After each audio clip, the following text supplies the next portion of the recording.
میں نے شاید پہلے بھی بتایا تھا، ایک فلم سٹار تھی مصر کی،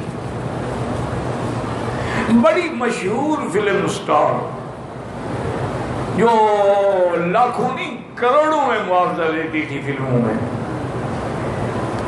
اس نے ایک دن والد سے کہا کہ میرا دل کرتا ہے کہ عمرہ کریں، مکہ مدینہ بھی دیکھ آئیں، ساری دنیا دیکھ ڈالی ہے، کوئی دنیا کا ملک نہیں جہاں نہیں گئے ہیں، ایک مکہ مدینہ نہیں گئے، کم سے کم دیکھ تو آئیں۔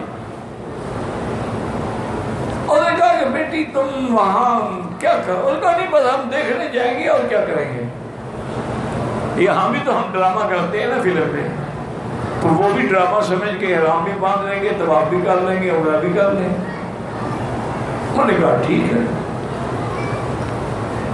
وہ اپنے والد کو لے کے آ گئی، پڑھی لکھی عورت تھی اور بڑی سمجھدار تھی، اس نے کتابیں بھی لے لی، راستے میں کتابیں بھی پڑھتی رہی، مکہ میں آئی، عمرہ کیا، طواف کیا، صفا مروہ دوڑے، 2 رکعت پڑھی، بال کٹائے، فارغ ہو گئی تو تقریباً تہجد کا وقت قریب تھا۔ تو اس نے اپنے والد سے کہا کہ ابا جان، آپ بوڑھے آدمی، آپ تھک گئے ہوں گے، آپ تو ہوٹل میں جائیں نا۔ اس وقت ہوٹل بالکل قریب ہوتے تھے، اب تو حرم بڑا ہو گیا نا، ورنہ میں جس مدرسے میں پڑھتا تھا نا بچپن میں، تو ہم مدرسے میں کھڑے ہو کے سب بنا لیتے تھے نماز کی، سمجھ میں چھوکے حرم کی دیوار کے اندر ہی تو مدرسہ تھا، کھڑکیاں کھول دی، بس وہیں کھڑے ہو کے نماز شروع کر۔ عجیب، وہ بھی عجیب دور تھا، اللہ تعالی قبول فرمائے۔ ہمارے ایک استاد ہوتے تھے شیخ ازرع، ان کا نام تھا، انڈونیشین تھے، بڑا ہی خوبصورت آدمی تھا، بڑا ہی خوبصورت قرآن پڑھتے تھے۔ اچھا، ہم بچے جو تھے نا، ان کا نام ہم لوگوں نے اسرائیل رکھا ہوا تھا، مالتا بہت تھا نا،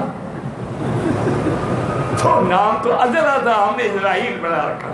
اللہ کی شان دیکھیں، تقریباً یعنی 20-25 سال کے بعد وہ عمرے پہ آئے یا حج پہ آئے، مجھے یاد نہیں آ رہا، وہ میرے درس میں آگے بیٹھا، آواز سنی تو لوگوں سے پوچھا اس آدمی کا نام کیا ہے؟ انہوں نے کہا اس کا نام تو محمد مکی ہے۔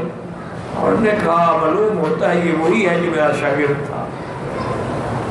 درس کے بعد آ کے مجھے ملا، اتنی محبت، میں نے بھی پہچان لیا۔ میں نے کہا استاد اب بھی بتاؤں گے تم اسرائیل ہو؟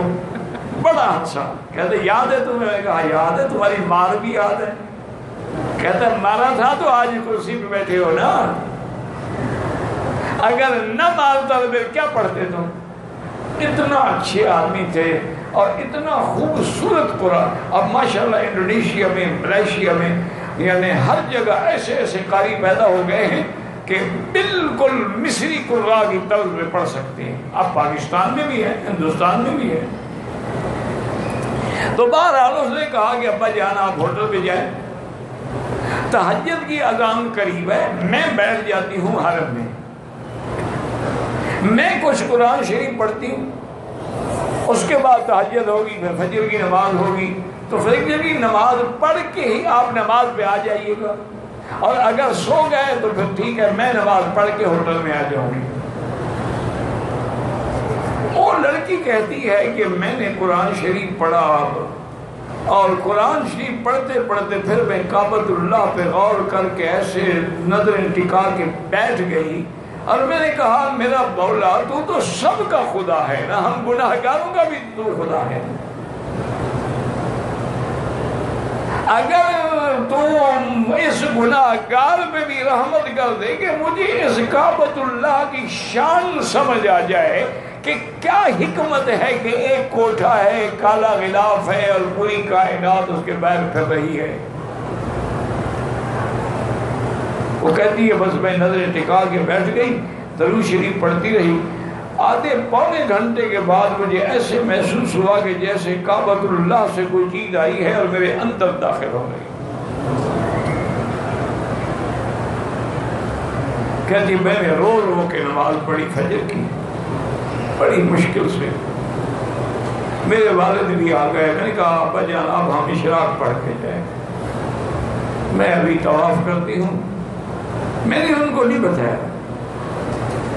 ایک طواف کیا، اشراق کا وقت ہوا، اشراق پڑھا، پڑھنے کے بعد ہوٹل پہ گئے. میں نے کہا ابا جان آپ بھی گواہ ہو جائیں، میں نے گناہوں سے اور فلم سے اور اس سب کاموں سے توبہ کر لی ہے.